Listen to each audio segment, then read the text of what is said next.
Қыздар, баршаларыңызға сәлем. Мен шыны керек ең жұмсақ, ең тәтті медовиктің рецебін өте көп іздедім. Шын айтайын, өте қатты қуанып тұрмын, себебі мен ең керемет, ең бастысы оңай жасалатын, ешқандай артық затты қажет етпейтін медовиктің рецебін таптым. Алдыменен қамырын жасап алайық. Ол үшін жұмыртқамызды ыдысқа жарып аламыз. Біз водяной парда оны жаңағы ерітетін боламыз. Өзіміздің жаңағы қантымызды, сұйықтығымызды сол себепті жақсы салу керекпіз. Қантымызды қосамыз. Мен ванилин қостым үстінен. Кейін соданы қостым. Содамды, сарымайымды барлығын ыдысқа қосып алдым да бірден еріттім. Себебі шыны керек мен артық жасалатын бір нелерді ұната қоймаймын. Ананы жасау керек бөлек, мынаны жасау керек дегендерді. Сол себепті маған осылайынан ыңғайлы болды. Бұл жерде кішкене бір қателігім, майды қоспай жатып алдыменен бір былғап алуым керек еді. Ешқандай миксердің қажеттілігі жоқ, жай ғана венчикпенен жасайсыздар. Бөлек бір ыдысқа, яғни кастрюльге ыстық су бұл менде. Ыстық судың дайындап қойдым. Кейін осы массамыздың үстіне 2 ас қасық таза табиғи балды қостым. Қыздар, егерде сұйық бал болатын болса, онда 3 қасық қоссаңыздар болады. Менде қатып тұрғандықтан маған 2 қасық жеткілікті болды. Ең бастысы, қыздар, табиғи балды қосыңыздар, сонда түсі де жақсы болады, дәмі де жақсы болады, сол дұрысырақ болады. Енді жаңағы осы суымызға ыдысымызды қойып, водяной баняда саусағымызды басқан кезде, яғни қолымызды қатты қыздырмайтындай болып еруі тиіс. Ергеннен кейін бөліп ұнды қосасыздар. Мен төменге жазып кеттім. Қаншаң қосқанды мен бөліп қостым.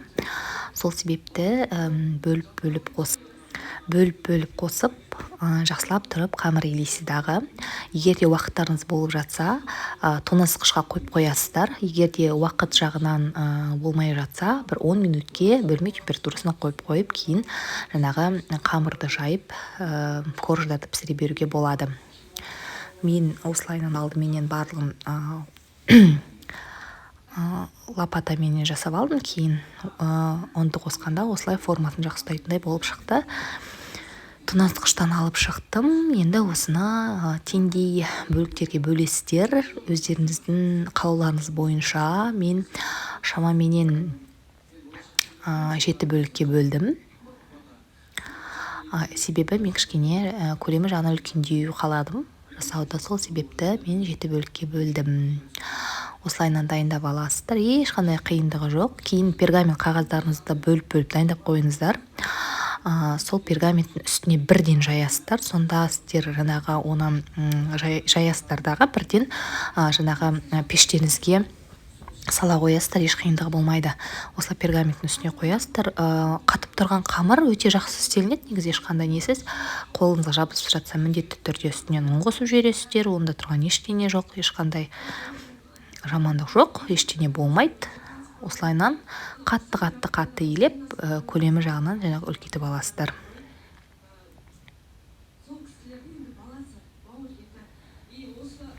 Не осылайынан ұнды қосып илесеңіздер, илеу жағынан сіздерге жеңіл болады, және де ең ыңғайлы жолдардың бірі болып табылады. Осылайынан илеп соза бересіздер қамырларыңызды. Қыздар, бұл өте жақсы иленген қамыр болса, өте жақсы, сондай жұмыс істегенде өте қолға бәріне ыңғайлы болып, сондай жақсы болып шығады. Мен жалпы қамырмен жұмыс істегенде қамырдың ыңғайлы болғанды ұнайды, жаңағы жабыспай қолға сондай болып жасағанды ұнатамын. Сосын пешімізді 180 градусқа қыздырып, қызарғанша пісіріп аласыздар. Шамаменен 3-4 минуттың ішінде қыздар піседі. Әрі кетсе 5 минуттың ішінде. Тез піседі, жұқа болғандықтан тез піседі. Осылайынан тез пісіріп аласыздар барлық қамырлар корждарыңызды. Дәл осындай ретпенен барлық қамырларыңызды жайып шығасыздар. Ешқандай қиындығы жоқ. Дәл сондай ретпен барлығын жайып жасап шығасыздар. Міне қыздар, мен сіздерге шамаменен піскен, мынау менде кесіп дайын болған қамырларым, яғни корждарым. мынау жаңағы үгінділері. Ал бұл пештен шыққан қамыр. Пештен шыққан қамырда мен осындай формаға дөңгелек етіп, бұл міндетті түрде форма болуы, ол табақпен де кесіп алуларыңызға болады, қалаған формаларыңызда жасап аласыздар дағы. Кескеннен кейін тортты жинауға көшесіздер. Мен демді қаймақ пенен сахарная пудра, яғни қант ұнтағы осылай араластырып кремін дайындап қойдым. Енді осылайынан бір-бірден мен бірінші жаңағы кольцоға жинағым келді. Кейін ол кольцоның ыңғайсыз екендігін түсіндім. Сол себепті алып тастадым. Осылайынан жағып аласыздар да, ең соңында кольцоны тағуға болады. Сосын холодильникке тоңазытқышқа бір сағатқа қойып қоюға болады. Сонда күшті ұстап тұрады формасын. Осылайынан бірінің үстіне бірін жағасыздар дағы жаңағы жинап отырасыздар. Егер де торттарыңыз қисық болып кетеді, үстіңгі жағы тегіс болмайды деп ойлайтын болсаңыздар, онда корждарыңызды төңкеріп келесі жағынан жасаңыздар, сонда тіп болып шығады. Енді мен үйде өзіміз жеу үшін жасағандықтан былай қатты тіктеп әдемілеген жоқпын.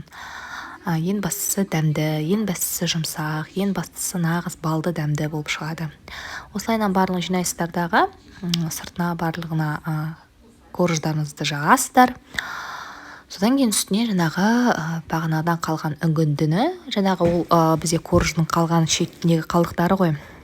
Сол қалдықтарын блендер арқылы үгітіп аласыздар, немесе жаңағы мешочекқа салып оқтауменен үстінен үгітіп алуға болады. Сол себепті ол жағынан ешқандай қиындық жоқ деп ойлаймын. Кремін бастысы көбіректе жағыңыздар. Менің түсінгенім бойынша медовик, яғни балды торт өте көп кремді қажет етеді екен. Сол себепті кремнің көп болғаны жақсы. Жеген кезде құрғақ болмайды. Сол себепті барынша көп қосыңыздар. Кез келген крем бұл жерде жақсы үйлеседі. Мен шыны керек қаймақпенен сахарная пудраны қолдандым. Себебі ақша жағынан да ыңғайлы, арзандырақ келеді. Кілегейді, сливкиді де қолдануға болады, бірақ кішкене баға жағынан қымбаттау болғандықтан мен үй жағдайында осылай жай кәдімгі қаймақпенен қант ұнтағы арқылы жасадым. Сол себепті осылайда жасап жеулеріңізге де болады. Өте дәмді болып шығады бастысы. Қолдан жасалған әрбір пісірілген тағам ол ерекше дәмді, ерекше күшті болып шығады. Сондықтан да осылай жасап көрсеңіздер еш өкінбейсіздер. Және де тоңазытқышқа міндетті түрде қойып қойыңыздар. Бір ең болмағанда, ең шыдай алмаймын, күте алмаймын деп тұрған өзіне бір жарты сағатқа қойсаңыздар, кейін турап жей берсеңіздер болады. Мен көбінесе таңертең жасап қоямдағы, кешкі ас уақытына дейін менікі дайын болып тұрады. Сол себепті ешқандай жаңағы қиындықсыз болып піседі. Сондықтан өте оңай дайындалады. Бұрындары мен балды торттың жұмысы өте көп деп жасағанды ұната қоймайтын. Бірақ осы рецепт арқылы олай емес екендігін түсіндім.